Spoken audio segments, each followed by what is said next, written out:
Esta clase está orientada en las funciones y propiedades de la membrana celular.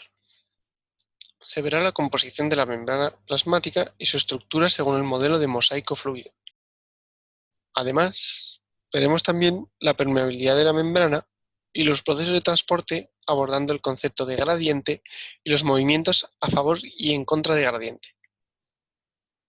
Si descomponemos a la célula en sus componentes principales, distinguimos la membrana plasmática, que delimita la célula, y alberga citoplasma, compuesto por el citosol y las estructuras citoplasmáticas vistas en la clase anterior, y por otra parte el núcleo. En esta clase nos centraremos en la membrana plasmática. La membrana plasmática tiene una variedad de funciones entre las que se encuentran la compartimentalización de la célula, crear una barrera permeable a sustancias pero muy selectiva, que regula el intercambio de sustancias con el exterior, y además es capaz de recibir señales externas que le permiten interactuar con otras células y actuar como sitio para la realización de actividades bioquímicas.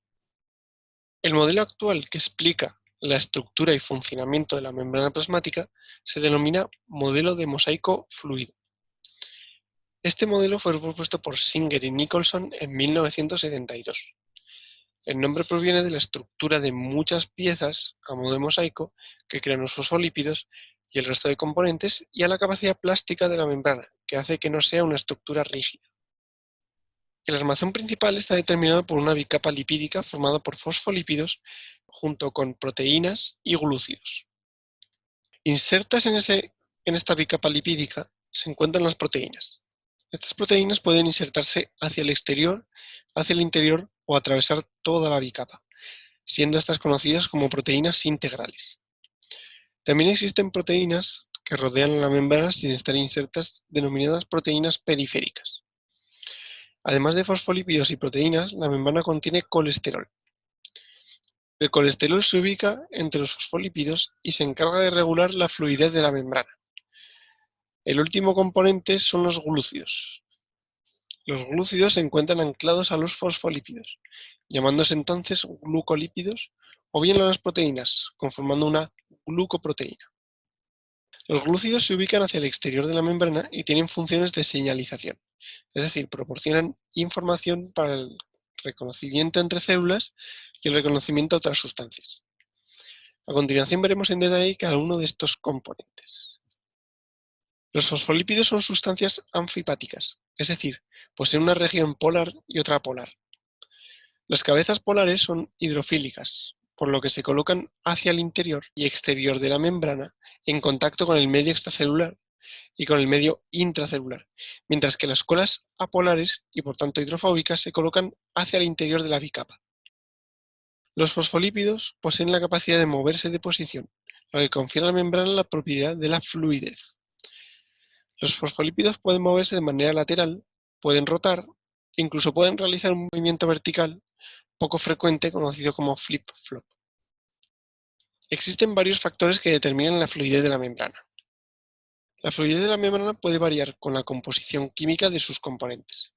Así, generalmente, la menor longitud o la mayor cantidad de enlaces insaturados de las cadenas de los ácidos grasos hacen que las membranas sean más fluidas. La temperatura también hace variar la fluidez de la membrana, siendo esta mayor a mayor temperatura. Es decir, la fluidez aumenta conforme aumentamos la temperatura. El colesterol también influye en la fluidez de la membrana. En general se puede decir que a mayor concentración de colesterol disminuye la fluidez de la membrana. Sin embargo, a bajas temperaturas disminuye la fluidez de la membrana, y en estas condiciones el aumento de la concentración de colesterol favorece la fluidez. Las membranas internas de la célula, como las del retículo, tienen muy poco colesterol y son muy fluidas. Un efecto adicional de la concentración es que aumenta la hidrofobicidad, es decir, las membranas se vuelven más impermeables. Las proteínas de membrana poseen varias funciones, entre las que se encuentran el transporte de sustancias, como es el caso de las proteínas canal y las proteínas transportadoras. También pueden actuar como receptores de señales o como marcador de identidad de la célula. Algunas de las proteínas que se anclan a la membrana son enzimas, que como vimos, catalizan reacciones químicas.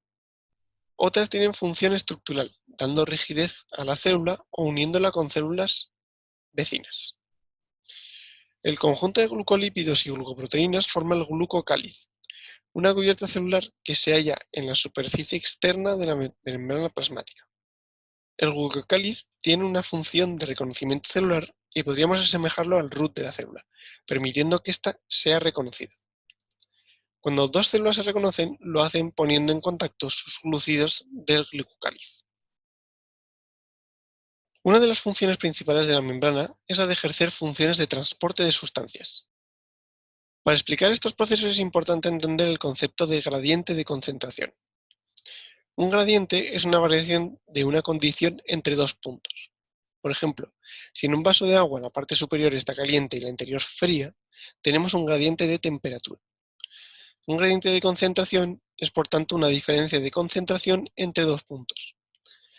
Pensemos en un ejemplo con colorante y agua. Si colocamos una gota de colorante en un vaso de agua, al principio el colorante se encontrará en un punto exactamente donde lo colocamos. En este momento tenemos un gradiente de concentración del colorante porque en un punto hay mucho y en otros puntos hay muy poco o incluso nada. Al cabo de un rato, este colorante se volverá menos intenso y empezará a colorear todo el agua del vaso y entonces no podremos distinguir dónde lo colocamos al principio. Llegará un punto en el que todo el vaso esté teñido por igual y entonces no existirá un gradiente. Este fenómeno se produce por el movimiento de moléculas de colorante entre las moléculas de agua y se denomina difusión. Por lo tanto, se puede deducir que la difusión rompe los gradientes de concentración igualando todas las concentraciones. Existen varios factores que influyen en la velocidad de difusión. Entre los más importantes se encuentran la temperatura, la diferencia de concentración, es decir, cuán grande o pequeño sea el gradiente, y la composición química de los componentes. Un aumento de la temperatura favorece en general la difusión de las sustancias. Por eso es más fácil disolver azúcar en una taza de agua caliente que en una taza de agua fría. Por otra parte, a mayor diferencia de concentración, mayor velocidad de difusión. Cuando el gradiente de concentración de una sustancia es muy grande, la difusión comienza siendo rápida y se va ralentizando conforme la sustancia se disuelve. Por otra parte, existen sustancias más solubles que otras que harán que la velocidad de difusión sea mayor. Además, por medio de movimientos, podemos acelerar una difusión. Por ejemplo, cuando utilizamos una cuchara para disolver azúcar en una taza. Entender esto nos permitirá comprender los movimientos a través de la membrana. La membrana plasmática permite un movimiento selectivo de sustancias, es decir, algunas sustancias pueden atravesar la bicapa lipídica y otras no, dependiendo de la naturaleza química de las mismas. Algunas sustancias pueden atravesar sin problema la bicapa de fosfolípidos, como por ejemplo pequeñas moléculas hidrofóbicas, como algunos gases, como el oxígeno, el CO2, el nitrógeno, y sustancias orgánicas apolares, como el benceno. Otras moléculas que pueden atravesar la bicapa de fosfolípidos son las moléculas pequeñas polares sin carga eléctrica. Este es el caso del agua, el glicerol y el etanol. Las moléculas polares grandes sin carga, como los aminoácidos, los azúcares y los nucleótidos, entre otras, no pueden atravesar la bicapa de fosfolípidos, al igual que las sustancias con carga eléctrica, como por ejemplo los iones.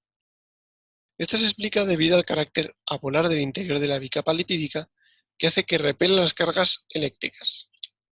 Sin embargo, los iones y las sustancias polares grandes no tienen prohibida la entrada de la célula, sino que necesitan ayuda para ingresar la célula. Esta ayuda la suministran proteínas de membrana como canales y transportadores. Existen distintos tipos de transporte a través de la membrana. La primera gran distinción es la que separa el transporte pasivo del transporte activo. El transporte pasivo se da a favor de gradiente, es decir, desde una zona de mayor concentración a una zona de menor concentración. Este tipo de transporte iguala las concentraciones entre dos puntos y por lo tanto acaba rompiendo el gradiente de concentración. Para que se dé es siempre necesario que exista un gradiente. En el momento en el que no hay gradiente, el transporte se detiene. Este transporte se denomina difusión y es el mismo que describíamos en esta clase en el ejemplo del colorante en el vaso de agua. Al ser un proceso a favor del gradiente de concentración, no se necesita energía para que ocurra. Dentro de la difusión distinguimos dos tipos, la difusión simple y la difusión facilitada, que se explicará en la próxima clase. El transporte activo se da en contra del gradiente. Necesita una proteína transportadora para llevarse a cabo y siempre necesita el uso de energía. Esta energía la suministra el ATP, un nucleótido que absorbe y dona energía y se crea principalmente en la mitocondria. Imaginemos la diferencia entre el transporte activo y el transporte pasivo. Sería como si vamos a nadar a un río y nos ponemos a nadar a favor del corriente.